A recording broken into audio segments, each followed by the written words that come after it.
Brought some scenes from Avatar that some of y'all can read with us. Different sides that you put onto yourself throughout the day, in my opinion, just depending on where you're at and what you're doing. So that's basically how I found it. And after a while, it just kind of became natural. It was just a different part of me. I didn't really have to find it anymore. Yeah, for me, the thing that I sort of connected to right away when I read the pilot was the total lack of power. Desperately trying to maintain this aura of responsibility and control while totally lacking in it and being really dependent on his sister and stuff. So for me, it was the thing that I connected to was this sense of false bravado and of trying to present myself as totally together. A lot of squeaky, out of control things in Sokka's voice where it's just very overmodulated. And yeah, that for me came out of someone who's really trying to present themselves as totally in control. Yeah, so I found a vocal quality out of just trying to think about this character descriptively and think about what function it would serve. What we've got here, we've got a scene from season 3. Okay, great. So what we've got here is a scene with all 4 characters. How about everybody gets a mic? So this is from an episode from season 3 called The Runaway. Yay! Woo! So in this episode and in this scene, we find that Toph is being hunted. She's being sought after as a runaway. And this scene, the reason I chose this scene, what we're talking about with Katara and Aang, and as we mentioned it with Sokka and with Toph, sort of the unifying thing of this show for these 4 characters is that they're all young and dealing with major responsibilities and dealing with it in very different ways. So this scene here, we see Katara's controlling and motherly side. We see Aang and Sokka trying to keep it light, Sokka trying to plan around things and make a great scheme, and Toph not wanting to deal with that responsibility and kind of shirking it. So we'll try it once, and if we have any notes, if Jessie has any thoughts after we do it, we'll give it another go. But what's your name? Josie. Josie. Yeah. Give it up. Toby. Whenever you're ready. Well, look who decided to join us. Where have you 2 been on? Scanning again? Yes, we were. And I suppose you don't think what you're doing is dangerous at all? No, I don't. Really? Yes, really. Well, then what's this? She takes out the wanted poster that has Toph on it. I don't know. I mean, seriously, what's with you people? I'm blind. It's a wanted poster of you. The Runaway? Is that what you're called now? Are you proud of this? Where did you get that? It doesn't matter where I got it. The fact is, You went through my stuff. You had no right. your stuff was messy and I was just straightening up and I happened to stumble across it. That's a lie. You're lying, Katara. Fine, it's a lie. But you've been so out of control lately. I knew something was up. I knew you were hiding something and you were. Toph knocks the poster out of Katara's hands and storms off. Don't you walk away while I'm talking to you. Oh, really? Mom? Or what? You're gonna do? Send me to my room? I wish I could. Well, you can't. Because you're not my mom. And you're not their mom. I never said I was. No, but you certainly act like it. You think it's your job to boss everyone around, but it's not. You're just a regular kid like the rest of us. So stop acting like you can tell me what to do. I can do whatever I want. I don't act that way. Sokka, do I act motherly? I'm staying out of this one. What do you think, Aang? Do I act like a mom? Oh, well... Stop rubbing your eye and speak clearly when you talk. Yes, ma'am. Yeah, Toby! Woo!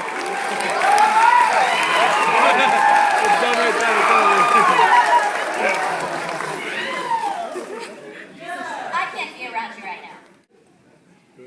Well, I can't be around you. They storm off. Hey, Aang, you want to test out my messenger hawk with me? I've got an idea. Sure. I'm going to send a note to Katara and say it's from Toph, who wants to apologize, and everyone will be friends again. I gotta say, Sokka, you continue to impress me with your ideas. It's a gift. Dear Katara, sorry for everything, your friend Toph. He slides the note into Hockey. Hockey is his pet. Yes. In this one episode. Into Hockey's dispatch tube, and the bird sails over to Katara, who reads the message and stands up facing the bird. I know this is from you, Sokka. Toph can't write. Oh, you're all driving me crazy. I can't believe you forgot Toph can't write. Yeah, we're idiots. I guess plan B is we send notes to Toph Superfuntime is from Katara. See, I think we're gonna run into a similar problem. Scene! So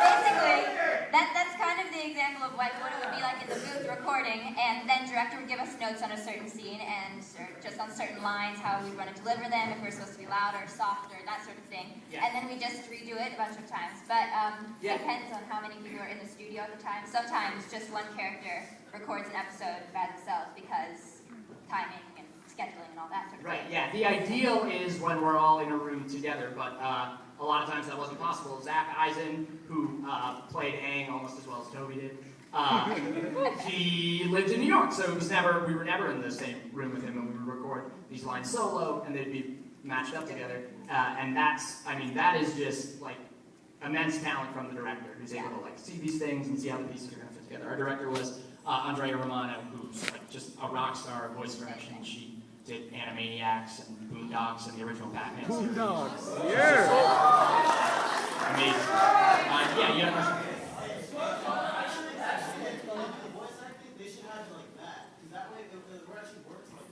like what? Like having to hold the mask up over your head? It doesn't. It helps you see it.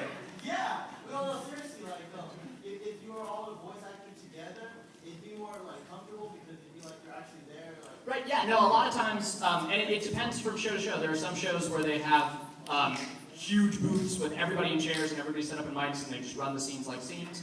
And for Avatar, we would do that as much as possible. But there are times where that wasn't possible, and then it's just on the director to pull that together. And also certain lines can sometimes be sticklers, and having to run through an entire scene just for one line isn't also most efficient. So sometimes they'd bring us in to just like work on certain areas that we need to work on instead of everything together. Really common thing in the voiceover world is doing a single line 3 times in a row, getting like a sense of variety, trying the different things with it, and being able to pull the one that's going to fit the scene the best in editing. So why don't we try that, Toby? This is often something that happens with really short lines, because it's just like it's so easy to lose that you end up wanting to isolate and try a couple times in a row. So let's try Aang's "Well, I" 3 times in a row when you're ready, Toby. Actually, Josie, could you read him into it? Well, what do you think, Aang? Do I act like a mom? Well, Well, what do you think, Aang? Do I act like a mom? well, Well, what do you think, Aang? Do I act like a mom? Very nice job, Toby, providing variety there.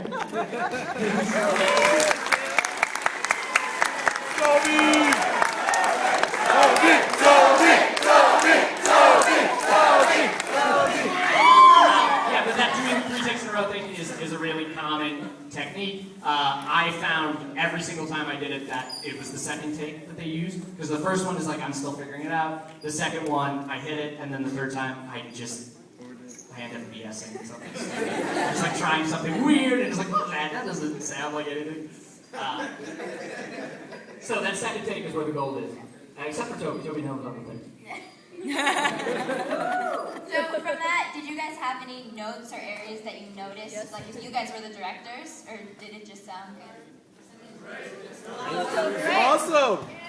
So even in like an arguing scene where the characters top each other and are speaking over one another, if we were recording it in a booth, typically you leave little gaps, you leave the breath, and they'll tighten that in editing so that Josie's sound isn't getting picked up on Jessie's mic. But I'll say, since we're not recording this, go ahead and top each other. So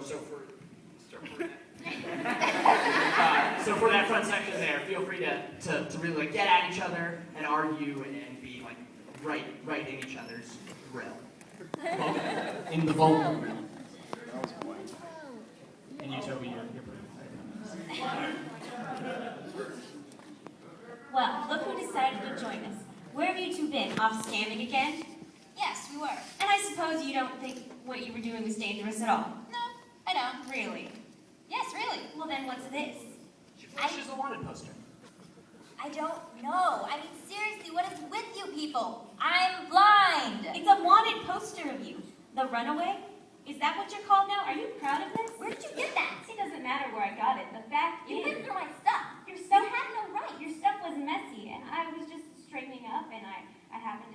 across it. That is a lie. You're lying, Katara. Fine, it's a lie. But you've been so out of control lately. I knew something was up.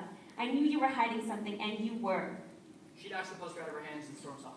Don't walk away from me while I'm talking to you. Oh, really, Mom? Or what are you gonna do? Send me to my room? I wish I could. Well, you can't. Because you're not my mom, and you're not their mom. I never said I was. No, but you certainly act like it. You think it's your job to boss everyone around, but it's not. You're just a regular kid like the rest of us, so stop acting like you can tell me what to do.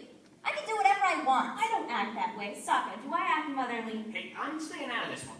What do you think, Aang? Do I act like a mom? Well, Stop rubbing your eye and speak clearly when you talk. yes, ma'am. Best part. I can't be around you right now. Well, I can't be around you.